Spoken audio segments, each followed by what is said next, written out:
Hermanos míos, qué gusto, qué alegría que se siente, cómo se manifiesta el regocijo en la experiencia espiritual cada vez que nos reunimos.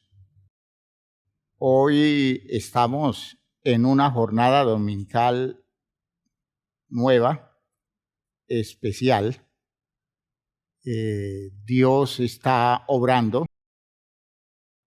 Dios se está manifestando. Podemos decir que Dios aprovecha todo este espacio, el espacio del culto, para hacer trabajos profundos en la vida nuestra. Solo que debemos disponernos al máximo. Me da alegría que estemos metidos en el cuento, en esta experiencia maravillosa del culto espiritual. Bienvenidos a la enseñanza, bienvenidos al programa de formación en el pensamiento cristiano. Muchos aspectos que tienen que ver con doctrina, y la doctrina tiene mucho que ver con cosas prácticas de la vida. Aprender a vivir bien, conforme a las razones que Dios nos da. Me alegra entonces que hagamos congregación hoy y que podamos presentarnos a Dios para decirle que nosotros queremos recibir la formación que viene de Él. Hemos cantado cosas bonitas. En esta ocasión, por primera vez en la época de la pandemia, cantamos ese himno, Señor, llévame a tus atrios. Un himno ajustado a lo que estamos trabajando en este tiempo.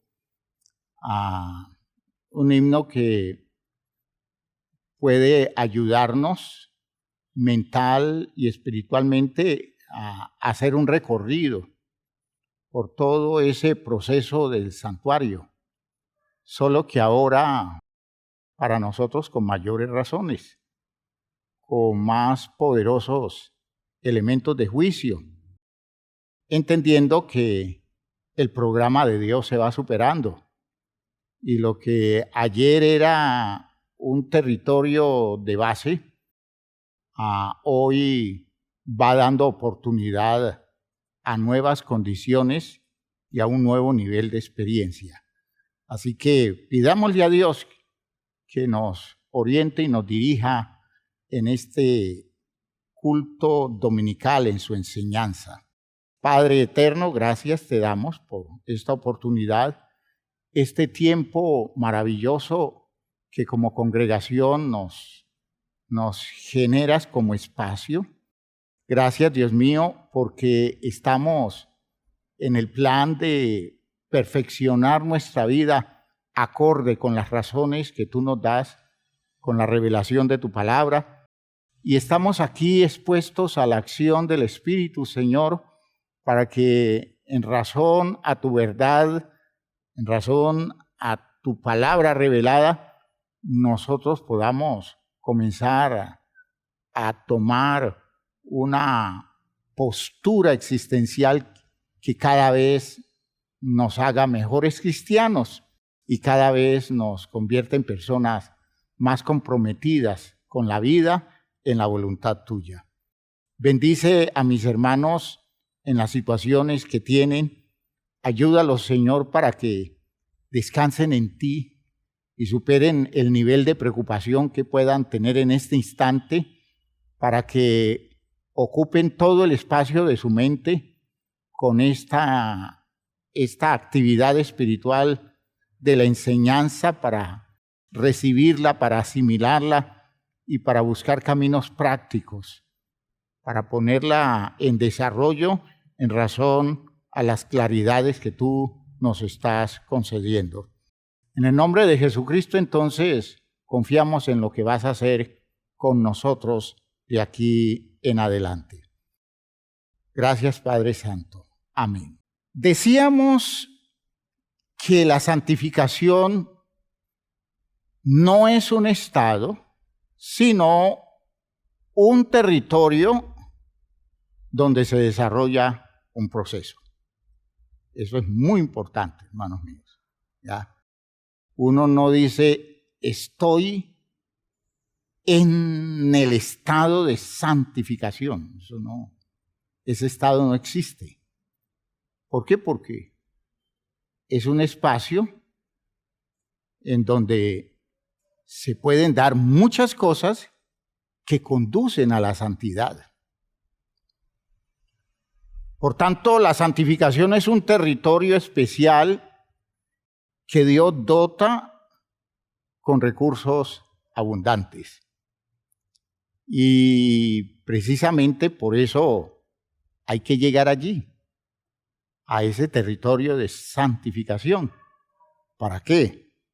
Para hacer uso de todos esos recursos que faciliten la condición de la vida victoriosa.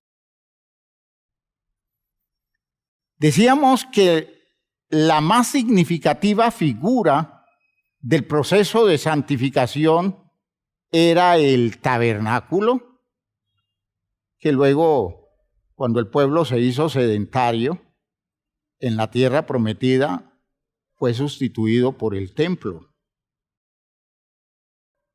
Y lo entendíamos como un lugar apartado o separado, donde Dios prometía encontrarse con ellos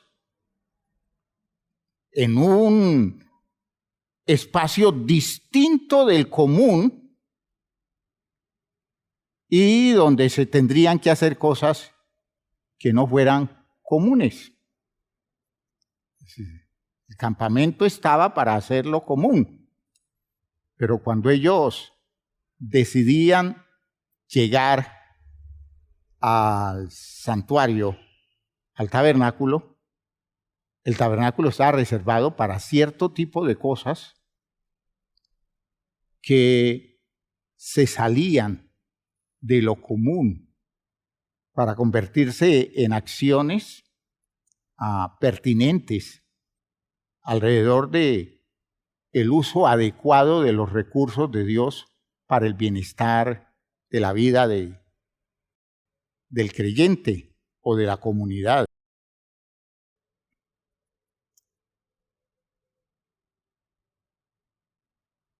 Dios entonces prometía llegar y ellos tenían que subir. Y cuando digo subir, lo digo entre comillas. No era simplemente subir físicamente, sino también en lo moral y en lo espiritual. Ellos tenían que dar una medida superior a lo simplemente común.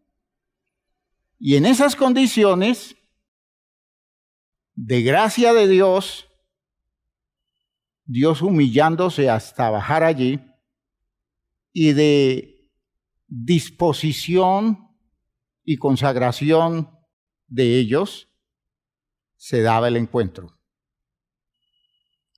Dios descendía, provisionaba, protegía, dando sustento, dando abrigo, proporcionando iluminación y dándoles a ellos ese trato de dignificación a través del acercamiento afectivo. Así que, hermanos, qué mejor espacio para la santificación. Entendemos entonces que el tabernáculo y el templo, porque la estructura era la misma, solo que una cosa era una tienda, el tabernáculo era una tienda que se podía levantar y llevar para donde ellos fueran, el templo ya era una gran edificación, ya muy llamativa edificación. Pero el tabernáculo y el templo eran territorios de 3 niveles, ¿no? Territorios de 3 niveles. Cada uno de esos niveles profundizaba la experiencia espiritual del pueblo. Y en el mismo orden podían ellos acercarse mucho más a Dios y alejarse del mundo. O sea, es santificador. ¿Ya? ¿Por qué? Porque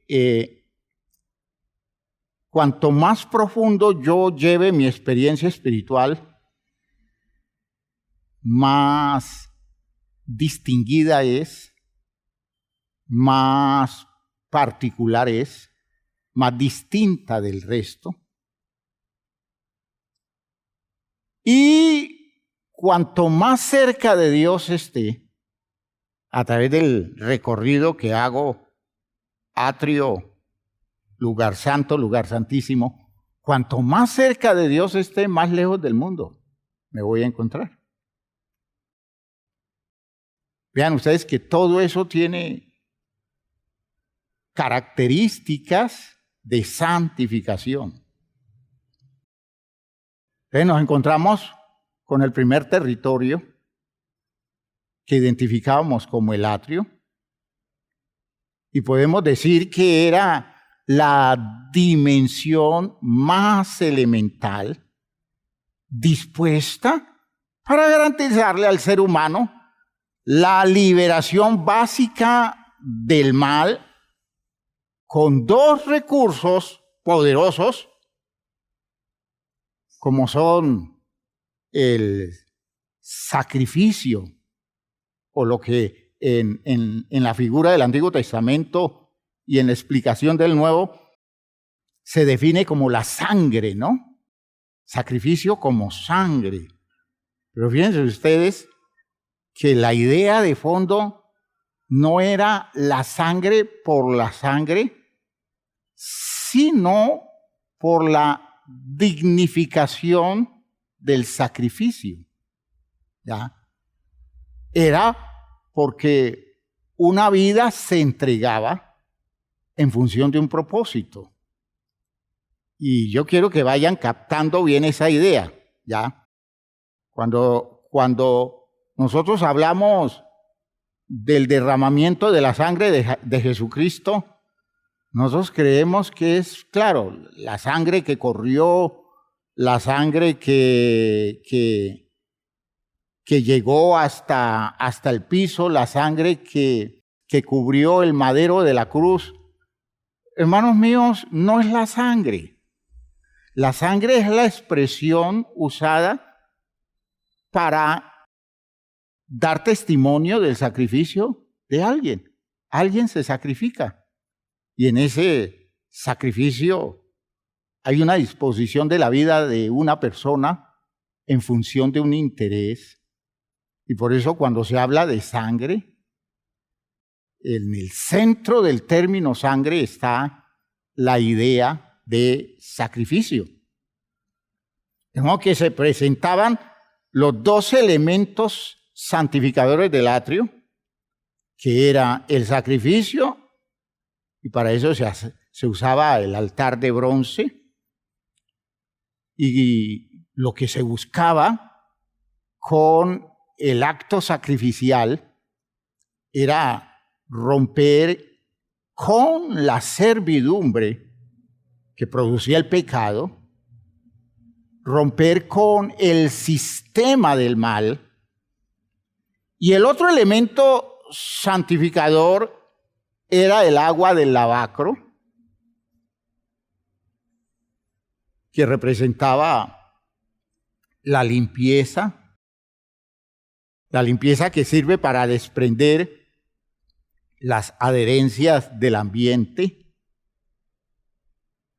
Y en el caso del uso figurado de la escritura, alimentando patrones nuevos, condiciones nuevas, limpias, a través de las razones de la palabra.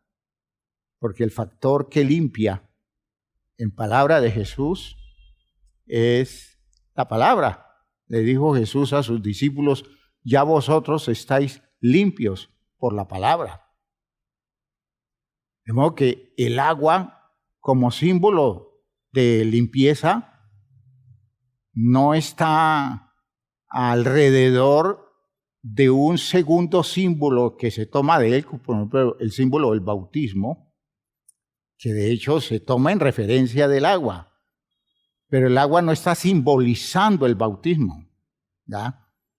Porque yo no puedo hacer un símbolo para otro símbolo. No, el agua está tanto en el bautismo como en el lavacro, está representando el sentido de la limpieza, ¿ya?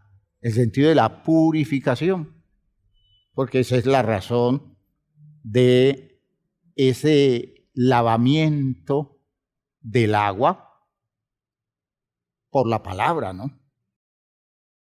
Fíjense que el atrio nos pone a nosotros en la figura bíblica a tener victoria inmediata sobre el mal expresado como pecado, el mal expresado como contaminación, ¿ya? Y uno va entendiendo todo ese sentido simbólico del ceremonial en el Antiguo Testamento.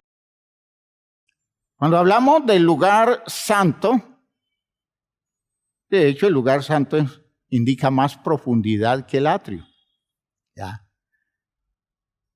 Y el lugar santo es entonces un territorio santificador donde se alcanza una comunión con Dios más cercana, y de hecho se puede apercibir la persona de mejores recursos, ¿ya? En primer lugar, la luz de el candelabro, de las lámparas del candelabro, la luz que está indicando una visión clara, ¿ya? Sin la luz de las lámparas del candelabro, el lugar santo sería un territorio oscuro y la gente estaría expuesta a tropezar. El simbolismo es: en el lugar santo hay suficiente luz que representa una amplitud de conocimiento y una disposición de sabiduría, conocimiento y sabiduría. En ese lugar santo hay también una continua experiencia de provisión que se convierte, hermanos míos, en el fundamento del culto de acción de gracias y de confianza en lo que de parte de Dios recibimos para resolver nuestras necesidades. Allí está la mesa y los panes de la propiciación, ¿ya? Y debemos entender que en ese territorio tan especial, ¿ya? En ese territorio tan maravilloso de ese espacio donde la provisión de Dios no falta nunca. Y donde podemos decirle a Dios todo el tiempo: Señor, gracias, gracias, porque tú estás con nosotros, porque no nos abandonas, porque tú nos das todo lo que necesitamos. En ese espacio nosotros vivimos una poderosa experiencia espiritual en nuestra comunión con Dios, descubriendo cómo podemos estar nosotros sustentados todo el tiempo. Finalmente, cercano a la cortina, a eso que separa el lugar santo del lugar santísimo, que se llama el velo, ¿ya? Se encuentra el altar de oro, que es el altar para hacer el trabajo del olor grato, el incienso que se quema, y ese altar está tan cerca de la cortina que necesariamente cuando se quema el incienso, el olor grato pasa al otro lado, como dando a entender que hay un acceso directo a Dios, que es el territorio santísimo, el lugar santísimo. Hay una experiencia de cercanía absoluta con Dios a través de todo lo que representa esa práctica de quemar el incienso todos los días en ese altar de oro, ¿ya? Y hermanos míos, con ese olor grato que ya no es el olor del sacrificio, sino el olor grato de una experiencia o de un encuentro íntimo de calidad espiritual extraordinario, la oración, la adoración, esa disposición de apertura trascendente, eso que nosotros hoy entendemos, podemos vivir en el ministerio de la intercesión, porque les he dicho a los hermanos en el programa de la intercesión que el intercesor es el ministro que está más cerca de la presencia de Dios en relación con el pueblo, porque es aquel que está mediando manifestaciones especiales del poder de Dios a través de su vida. En ese trabajo de la intercesión es fácil que desde ese territorio Dios le muestre a la persona condiciones de necesidad que hay en el pueblo, y es fácil que desde ese territorio del altar de oro, el altar del incienso, se pueda llevar una oración a la presencia de Dios con el grato olor de un ministerio que tiene todo el respaldo divino. Entonces, fíjense ustedes que son figuras lo que se están dando en expresión de los espacios santificadores del tabernáculo, ¿ya? Y ahora nos encontramos ante el lugar santísimo, que está hablando directamente de la presencia de Dios,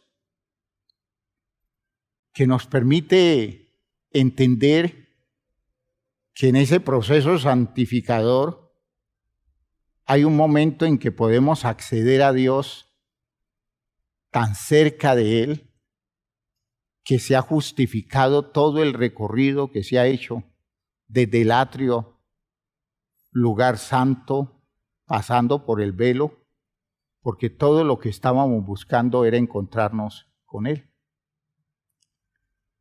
Esa visión, hermanos míos, es muy interesante.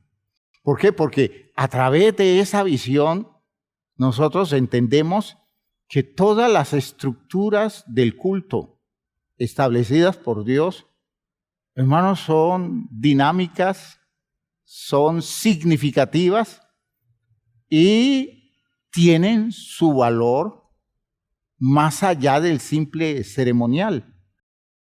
El peligro es que nosotros terminemos haciendo una ceremonia todo el tiempo y nunca descubramos toda la riqueza que se nos está dando, toda la riqueza que se está expresando en ese momento cuando hacemos siquiera un gesto. Un gesto tiene un gran valor cuando está inscrito dentro de un programa espiritual donde estoy expresando lo mejor de mí para rendirle culto a mi Dios. El tabernáculo es un territorio maravilloso. El templo es un territorio maravilloso. ¿Ya? Cuando Jesús enfrentó a los israelitas por el mal uso que estaban haciendo del templo, y el mal uso no se daba simplemente porque estuvieran vendiendo cosas, estuvieran cambiando monedas. Eso lo hacían en el atrio, fuera del templo. El mal uso no tiene que ver con eso. El mal uso tiene que ver con el hecho de llegar yo al templo y no sacar ventaja espiritual, no tener resultados espirituales. Y que la gente vaya a cumplir con requisitos religiosos, a cumplir con sus deberes que representan una inversión económica, porque a veces venían de lugares muy remotos del mundo para poder estar en el templo, y la gente creía que ese esfuerzo era el que Dios premiaba, cuando Dios lo que estaba buscando era que si hacían ese esfuerzo, al llegar al templo, usaran todos los recursos que allí había para ellos elevar la calidad de la vida de ellos en el cumplimiento de sus propósitos. Entonces, la molestia de Jesús no era simplemente porque estaban vendiendo animales para sacrificio, estaban cambiando monedas, era un gran negocio de los cambistas. No, es porque la gente no estaba sacando provecho del espacio. Entonces, por eso él le cita las palabras del profeta Jeremías, unas palabras agresivas que tienen que ver con el mal uso del espacio. Dice, mi casa de oración, será llamada para todas las naciones, pero ustedes la han convertido en cueva de ladrones. ¿Sí? Cuando la gente lee eso, dice, claro, se las está echando a los cambistas. Esa es la ironía, la forma muy de Jesús de enrostrarle a todos los negociantes que estaban en el templo. No, Jesús no se está refiriendo a eso, aunque volteó las cajas y tiró todo al piso. Jesús lo que les está dejando ver es que van al templo solo para aquietar superficialmente sus conciencias. La idea de la cueva de ladrones yo le he explicado a la iglesia. Cueva de ladrones es una figura muy propia de los judíos por la región de Judá. Porque en Judá había un desierto y frente al desierto había un bloque montañoso con unos barrancos escarpados, casi verticales, y en esas montañas verticales, en la parte alta existían cuevas. De modo que los ladrones de la zona, ellos salían a hacer sus fechorías en las noches, como siempre lo han hecho. Y después de que robaban caravanas, después de que conseguían su botín, corrían y bajaban escaleras de esas cuevas altas. Y por esas escaleras subían, escaleras de cuerdas, por eso subían su botín. Y entonces levantaban las escaleras y se perdían dentro de esas cuevas y nadie podía ir a buscarlos, ni siquiera sabían dónde estaban, porque eran como fantasmas que aparecían y desaparecían. Entonces apareció la figura de cueva de ladrones. ¿Qué es lo que hace la cueva del ladrón? Un lugar de difícil acceso donde el ladrón se siente seguro. Hace su fechoría, pero va y se esconde allá y no tiene miedo de que lo vayan a encontrar. No tiene temor de que vayan a tomarlo preso, porque hasta allá nadie va a subir. Entonces, cuando Jesús les dice eso a ellos, es que ustedes tienen todo un poder de recurso santificador en el templo, y lo que hacen ustedes es entretenerse aquí, convencidos que por el solo hecho de estar aquí van a estar seguros. Ustedes creen que el lugar físico es el que les da seguridad. Ustedes están convencidos de que Dios los guarda, Dios los protege, porque ustedes llegan acá. Y no se dan cuenta que lo que Dios ha hecho es darles este lugar y les ha aprovisionado el lugar para que ustedes lo usen y saquen el mejor provecho. Y logren vencer condiciones que les perturban la vida y logren caminar hacia la santidad. Pero no, aquí hacen rituales superficiales y tan hijos del diablo como llegan, así se van. Y no pasó nada con sus vidas. Y entonces es la queja de Jesús. Mi casa de oración será llamada. Es decir, oportunidad para clamar a Dios, para buscar a Dios y para todas las naciones. Pero ¿qué es lo que han hecho ustedes? Vienen a sentirse seguros, a creer que aquí nadie les va a hacer daño, a creer que aquí Dios los va a proteger y que si llegan al templo y entran al ceremonial del templo y de aquí luego se van para sus casas a las tierras remotas donde ustedes viven, por haber estado en el templo, ya Dios los va a proteger.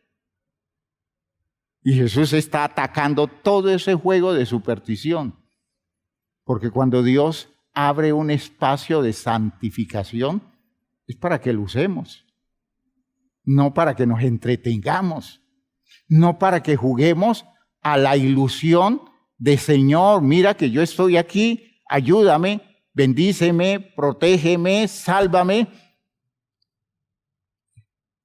Para que Dios responda, pues eso es lo que estoy tratando de hacer. Y por eso te di ese lugar, y si tú les sacas suficiente provecho, te va a ir muy bien. Te va a ir muy bien.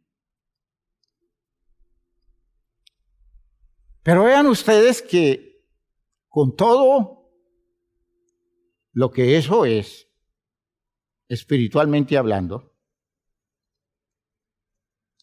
lo que la Biblia da testimonio, y aquí comienza un punto importante de esta reflexión. Lo que la Biblia da testimonio es que el tabernáculo o el templo solo es una sombra de la experiencia de fondo del programa de santificación al que Dios nos llama. Oigan lo que estoy diciendo, solo es una sombra. Es decir, lo que realmente puede pasar nunca será suficiente con todo lo que representa el espacio físico del tabernáculo o del templo. Y por eso les propongo que hagamos análisis de algunos textos para que ustedes descubran que poder uno moverse en los espacios planteados como territorio de promesas de Dios, en la figura del tabernáculo, en la figura del templo, que nosotros en el cristianismo a veces pretendemos actualizarlo, no en el sentido de fondo, sino en la simple expresión externa, porque todavía hay quienes están usando los templos nuestros como cueva de ladrones, ¿no? Llegan, están en los cultos y eso les hace sentir que Dios como que los guarda, como que los protege, los ayuda, los bendice, les va a sacar adelante la vida sin que se comprometan con nada y sin que usen el espacio espiritual que se les abre en las condiciones, no simplemente las condiciones físicas del templo, sino que vamos a ver más adelante en el territorio sagrado de la comunidad espiritual, de la iglesia. Entonces todo se va en una representación superficial, porque es de las cosas que uno tiene que hacer como ese análisis que genere crisis. Es preguntarse uno, ¿y a mí de qué me sirve hacer todas estas cosas que yo hago? ¿A mí de qué me sirve toda esta participación religiosa en el templo? Eso, ¿qué me da eso? ¿Qué me resuelve? Entonces le van a responder, es que si usted lo hace, Dios lo bendice. Si usted lo hace, Dios lo prospera. Si usted realiza todas esas cosas que en la iglesia se tienen que hacer, usted va a descubrir que la situación económica suya va a mejorar, que Dios le va a abrir fuentes de trabajo, que Dios le va a dar oportunidad de conseguir todas aquellas cosas que usted necesita. ¿Y la santificación qué? Todo eso queda en veremos. Todo eso es un cuento. Porque a la vida nuestra no le pasa nada, pero nos sentimos seguros. ¿En dónde? En la cueva de ladrones. Ya hice mis fechorías allá afuera, llegué al templo y allí nadie puede hacer nada contra mí. ¿Por qué? Porque estoy en la casa de Dios. ¿Por qué? Porque Dios me guarda. Porque como yo estuve en la iglesia, Dios me va a bendecir. Hermanos, ya es tiempo de superar, imagínense, 20 siglos y que nosotros sigamos haciendo elaboraciones tan fantasiosas y tan carentes de sentido de fondo, y que por otro lado estamos descubriendo que el simple ceremonial es apenas sombra de lo que realmente debiera ser. Vamos a mirar un texto. Miremos en Hebreos, en el capítulo 9. Hebreos 9.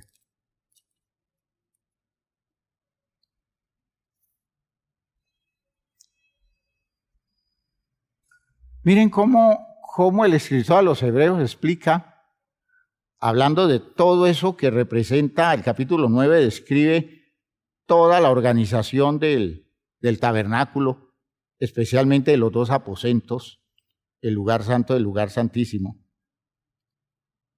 y cómo los sacerdotes ministraban allí. En el versículo 23, el escritor dice, fue pues necesario que las figuras de las cosas celestiales, miren ustedes, figuras de las cosas celestiales. O sea que el templo verdadero no es ninguno de estos. El templo verdadero no era el de Salomón ni el de Herodes, no era el tabernáculo. El tabernáculo y el templo eran figuras de las cosas celestiales. Dice, fue pues necesario que las figuras de las cosas celestiales fuesen purificadas así, hablando de todo el ceremonial del tabernáculo. Pero las cosas celestiales mismas, ya ese es otro territorio santificador. Las cosas celestiales mismas con mejores sacrificios que estos. Allí, para el tabernáculo objetivo real, el templo real, allí no basta que usted diga, Señor, aquí te traigo este macho cabrío y lo voy a ofrecer en sacrificio buscando que tú perdones mis pecados. ¿Me están oyendo? No. Para que yo pueda acceder a ese templo, yo necesito evidenciar otro tipo de sacrificio. Entonces aparece el cristianismo en su manejo a veces figurado, mal entendido. El cristianismo dice, bueno, sí, ya no son los cabritos, ya no son las ovejas, ya no es la sangre de esos animales, ya es la sangre de Jesucristo. Y de hecho sí, pero no por la sangre, primero. Es por la entrega. Dios no acepta que nosotros sustituyamos con una figura representativa algo que debe abrirse con razones más realistas, porque ese templo, el verdadero templo, no tiene que ver con figuras, no tiene que ver con representaciones, tiene que ver con realidades.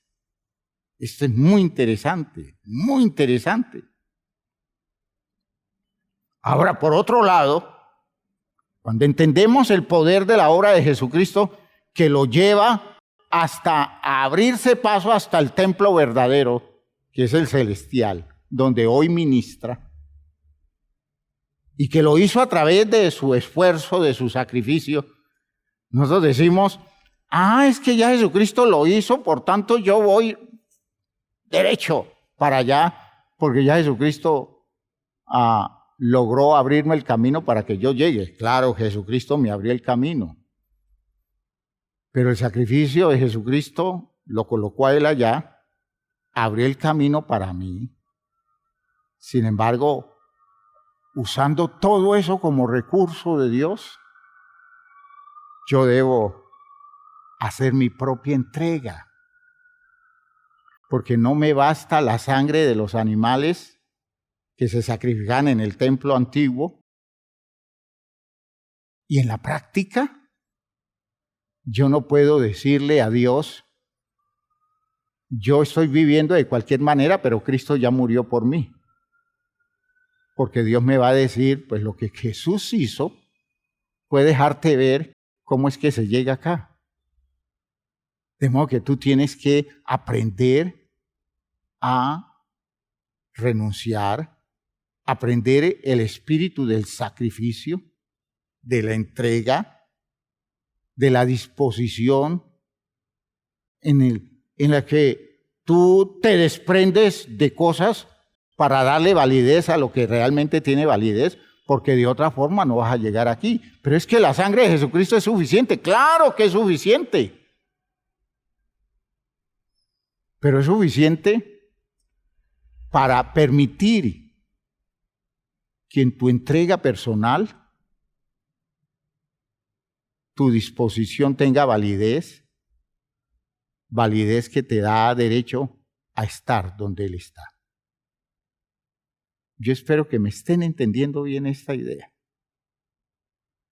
Porque, de hecho, la sangre de Jesucristo, el sacrificio de Jesús, nos da la victoria sobre el pecado, nos limpia de todo pecado. Pero es que para que eso suceda, cuando usted lee ese texto de la primera carta de Juan, eso es una consecuencia.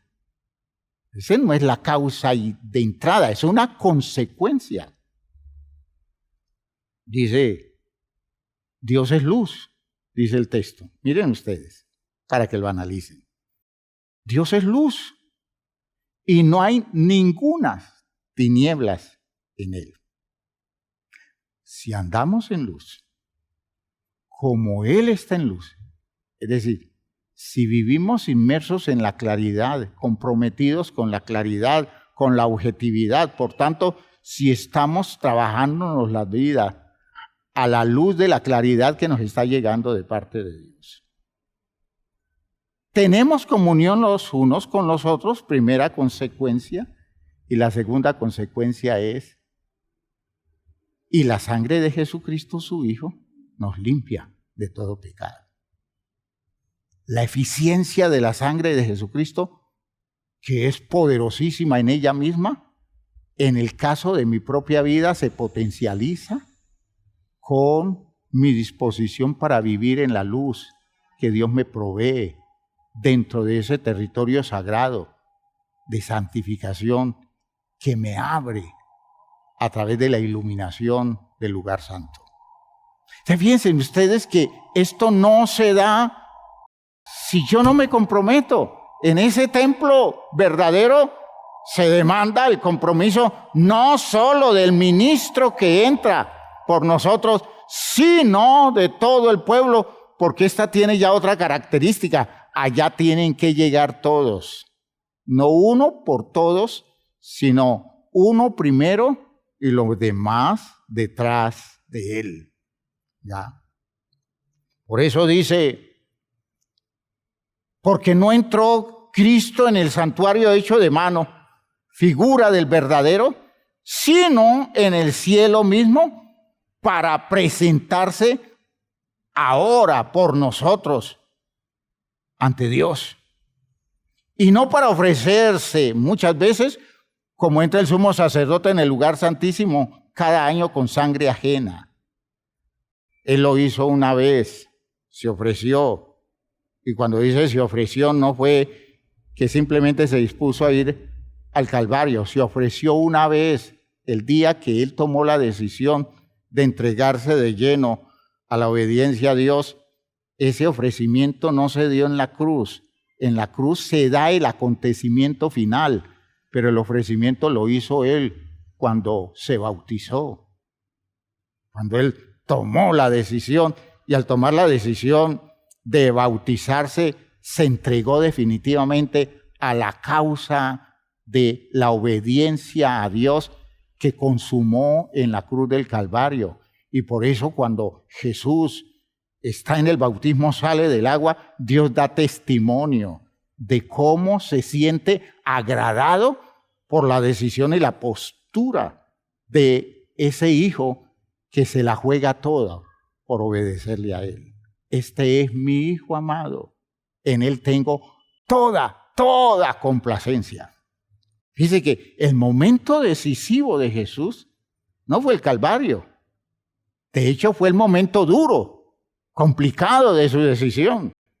Pero el momento decisivo fue cuando él asume su ministerio con toda la gravedad del compromiso, del juramento, de la disposición con Dios. Y él le dice a Dios, bueno, Señor, aquí estoy.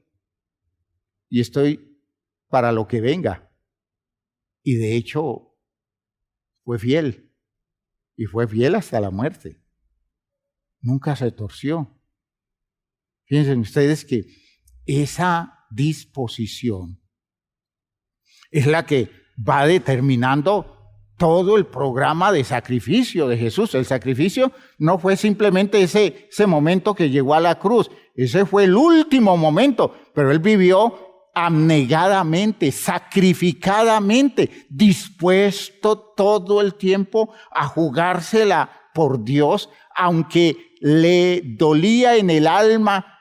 En muchos aspectos eran experiencias difíciles, experiencias críticas, eran condiciones dolorosas, porque era renuncia tras renuncia, pero Jesucristo lo hizo, y lo hizo con tal convicción, con tal seguridad, que él fue dando medida cada vez más firme. Se movió en el territorio de la santificación usando todos los recursos que Dios le proveyó y sacó adelante una decisión que lo hizo merecedor de ser considerado el Hijo de Dios, el escogido de Dios, de ser visto como el Mesías, reconocido como el Mesías prometido, porque su fidelidad la mantuvo sin mancha hasta la misma muerte. Ese fue el proceso de santificación en el que se movió. Esa fue la forma como él abrió para la humanidad el templo del cielo, al cual no teníamos acceso. Estoy hablando templo en la figura. Yo no estoy hablando de construcciones en el cielo, por favor. Pero estoy diciendo algo que allá está representando un espacio de culto para Dios, culto reservado a los ángeles, a todas las huestes celestiales les está reservado el culto, hasta que llegó un hombre y se sumó y se convirtió él en el hombre, ministro de Dios, santificador de los espacios que Dios le entregó a la humanidad a través de él, reservados para nosotros, para que se perfeccione allá lo que aquí en la vida comenzamos a perfeccionar, pero que allá con más recursos, con una visión eterna, vamos a conseguir con mejores resultados. Espero que me estén siguiendo el hilo de estas ideas. Sí, espero que me vayan entendiendo bien todo esto. Tenemos un ministro en el templo verdadero, el Señor Jesucristo. Desde allá ministra intercesión. Y nos está abriendo el espacio para que nosotros lleguemos a ser parte de esa comunidad que en la eternidad vivirá unas posibilidades santificadoras grandiosas que lo tendrán cada vez más cerca de Dios. En Hebreos, en el capítulo 10, en el versículo 1 hasta el versículo 4, dice el escritor a los Hebreos, porque la ley, teniendo la sombra de los bienes venideros, no la imagen misma de las cosas, nunca puede por los mismos sacrificios que se ofrecen continuamente cada año hacer perfectos a los que se acercan. De otra manera cesarían de ofrecerse, pues los que tributan este culto limpios una vez no tendrían ya más conciencia de pecado. Pero en estos sacrificios cada año se hace memoria de los pecados, porque la sangre de los toros y de los machos cabríos no pueden quitar los pecados. ¿Ya? La ley, dice el texto, y todo el sistema religioso y de culto que representa la ley,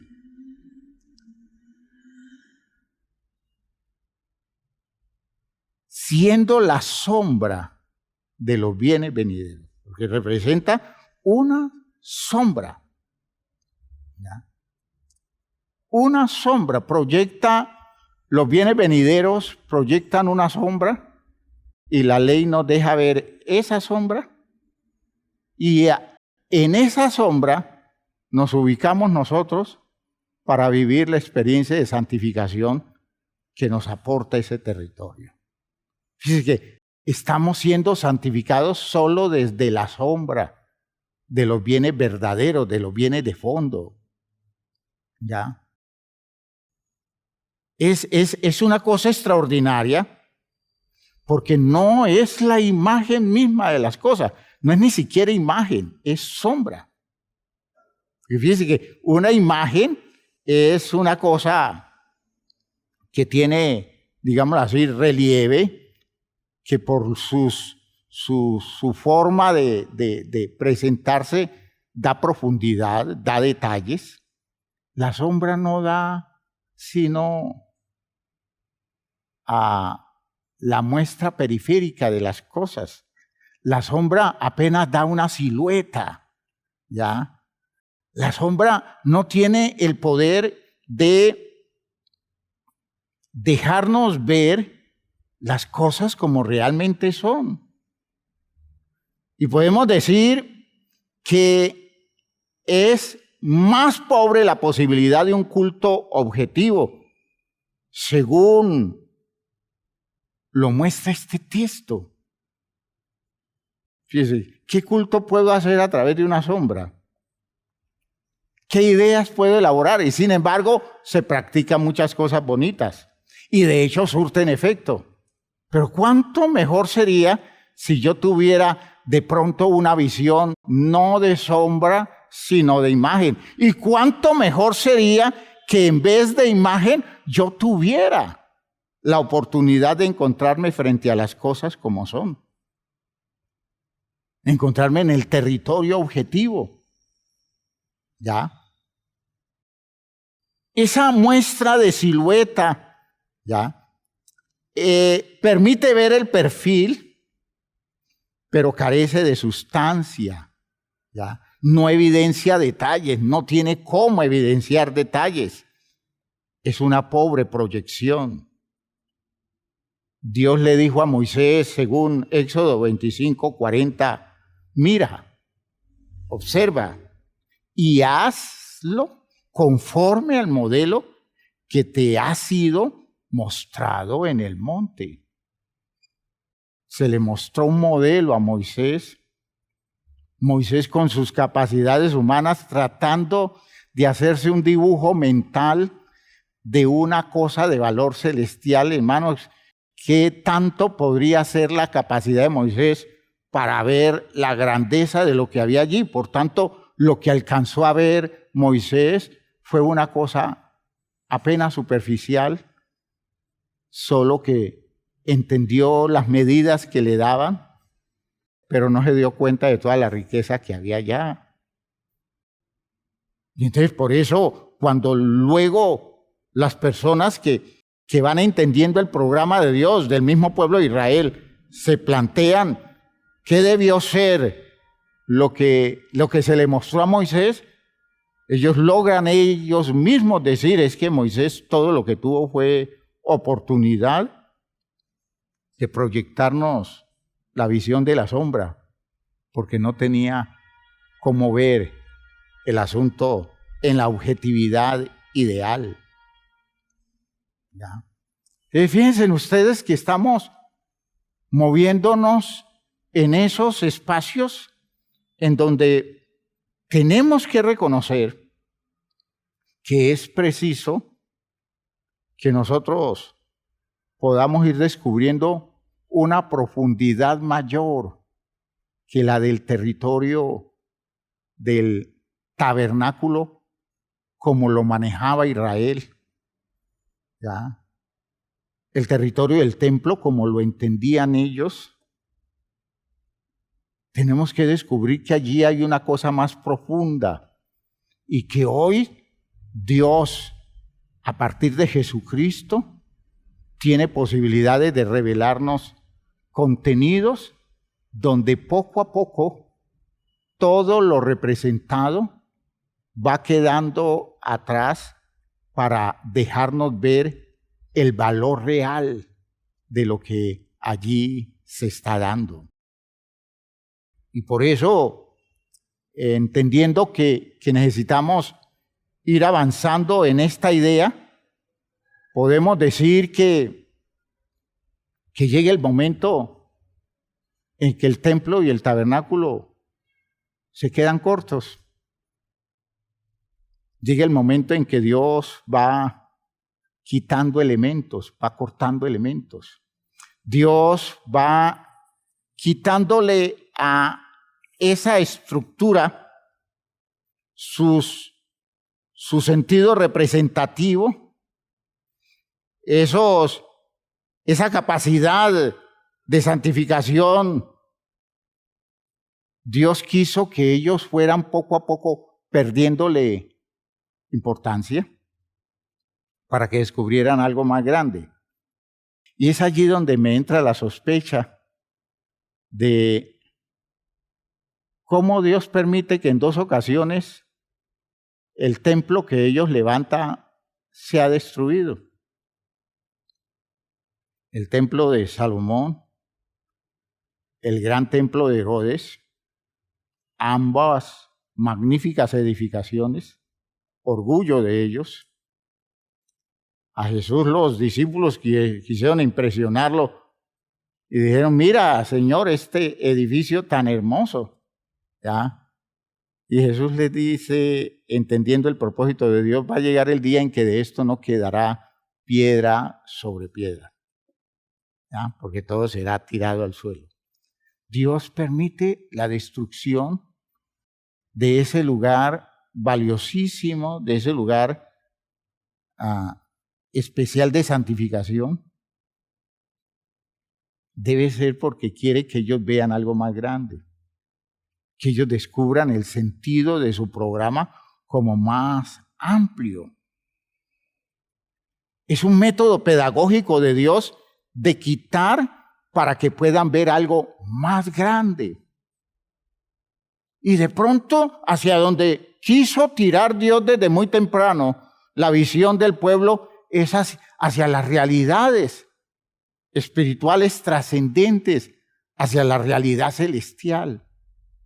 Que no nos quedemos en un culto de figuras, que no nos quedemos en un culto hecho en relación con la sombra, con la proyección de sombra, sino que podamos nosotros desarrollar la habilidad de entrar, como Cristo lo hizo y lo vamos a estudiar en detalle, de entrar directamente al verdadero templo, pasando por en medio de todos los espacios, ya quitando de por medio el atrio, ya no era necesario más sacrificios, ¿ya? Sacrificios de animales, ya lo que se demandaba era en relación con la vida de las personas. Ya no era necesario el lavacro, por tanto el atrio sobraba. ¿Por qué? Porque es que la limpieza llega por el contacto con la palabra. Ya no era necesario el lugar santo, porque ya el pueblo puede ministrar desde ese territorio. Y llegó el momento en que con la muerte de Jesucristo se rompe el velo. Ya no era necesario siquiera el espacio físico del lugar santísimo, porque se estaba abriendo con la disposición de Jesús una puerta de gran valor espiritual que le daba oportunidad al pueblo a acceder al verdadero templo. De modo que aquí el tabernáculo perdió valor, aquí el templo perdió valor. Dios no está interesado, como dice, en el manejo de ciertas doctrinas dispensacionalistas. Dios no está interesado en que los judíos vuelvan a construir un templo. ¿Ya? Con la claridad que se puede tener hoy, nosotros no necesitamos construir un templo y menos repetir el plan de sacrificios del Antiguo Testamento. Ya otra cosa son los intereses políticos, religiosos. Eso va por otro lado. Lo que Dios está esperando es que superemos y podamos nosotros vivir en contacto directo con los espacios del verdadero santuario y que podamos usar esos recursos celestiales con más eficacia que cualquier recurso de Dios aquí en la tierra, en las provisiones de esos espacios temporales que Él nos abrió. Hay otra dimensión de esto. Con eso quiero dejarles abierta la inquietud. Hay otra dimensión.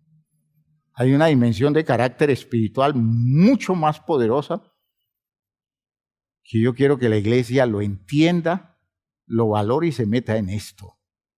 Porque aquí vamos a vivir experiencias con el poder de Dios que están muy por encima de todo lo que religiosamente en lo común nosotros podamos vivir.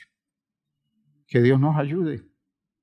Que Dios nos ayude y espero que usted vaya tomando esto muy en serio y espero que esto lo esté llevando a tomar decisiones. Que usted comience a descubrir que usted está dependiendo de figuras, está dependiendo de representaciones secundarias y a donde tiene que llegar en su culto real, en su programa de santificación, el espacio que Dios le abrió en una estructura mucho más grande y significativa. La vamos a estudiar cuando hablemos del poderío del cuerpo de Cristo como territorio de santificación. Usted se sorprenderá que si usted no da esa medida hacia allá, todo lo otro se queda en un juego religioso sin ningún poder. porque así como la sangre de los animales no santifica, no podía vencer el pecado, así tampoco sus actividades religiosas resuelven las profundas demandas de su necesidad espiritual. Voy a pedirles el favor que se pongan de pie. Vamos a orar. Y vamos a decirle al Señor que estamos urgidos de visionar esto mejor.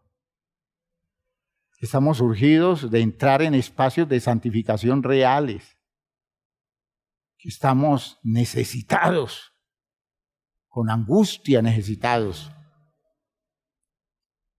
de que la vivencia de Cristo en su ministración tenga un gran sentido para nosotros hoy y que nos movamos en esta tierra convencidos de que estamos en un santuario más grande y real, donde Cristo ministra y donde Dios provisiona.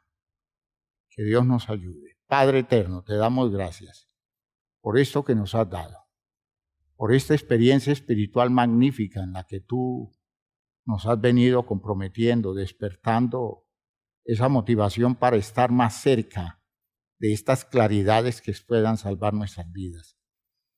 Señor, ayúdanos a entender esta dimensión del culto en relación con la santidad tuya.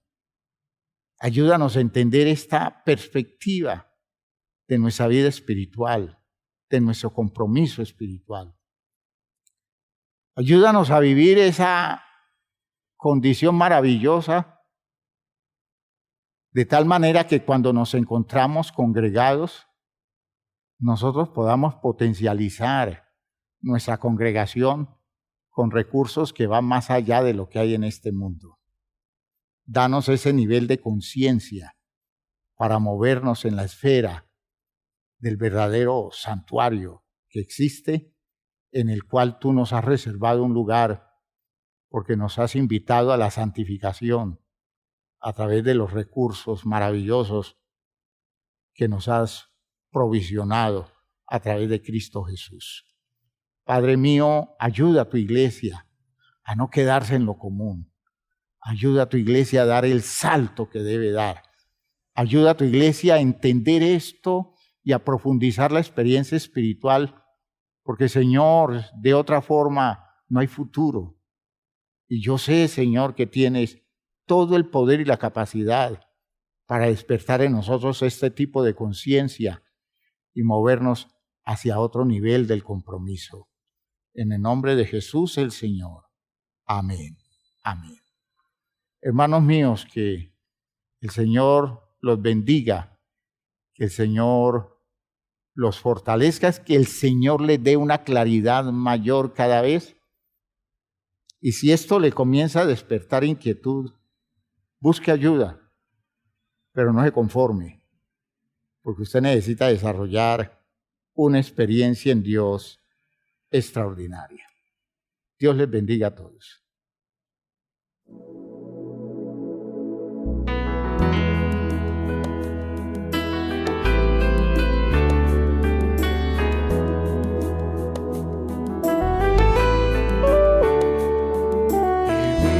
En un mundo a la deriva sin control, en medio de una sociedad sin rumbo y dirección, mas siempre habrá esperanza y un futuro siempre habrá, si en nuestro Dios confiamos y en su iglesia hallamos paz. Y es su iglesia que me guía y me consuela y si hay dolor, ella cuida bien mis pasos y me brinda eterno amor. Es el faro del Señor que me ilumina al caminar, y es también la fortaleza que protege en todo mal. Es verdad, es paz, es vida y siempre busca el bienestar de cualquiera que permita a Dios hacer su voluntad.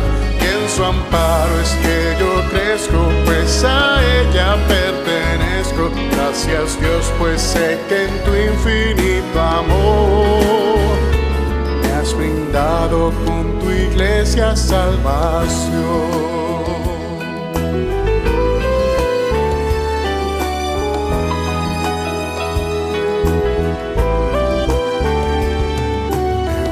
Es entender lo que la iglesia puede hacer cuando a través de ella Dios nos muestra su poder. Y es tiempo de que todos seamos focos de su amor para ser en nuestro mundo parte de la solución. Y es su iglesia que me guía y me consuela si hay dolor.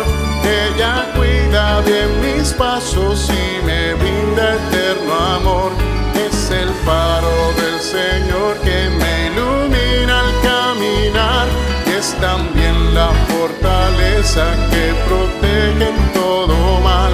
Es verdad, es paz, es vida y siempre busca el bienestar de cualquiera que permita a Dios hacer su voluntad. En su amparo es que yo crezco, pues a ella pertenezco. Gracias Dios, pues sé que en tu infinito amor me has brindado con tu iglesia salvación.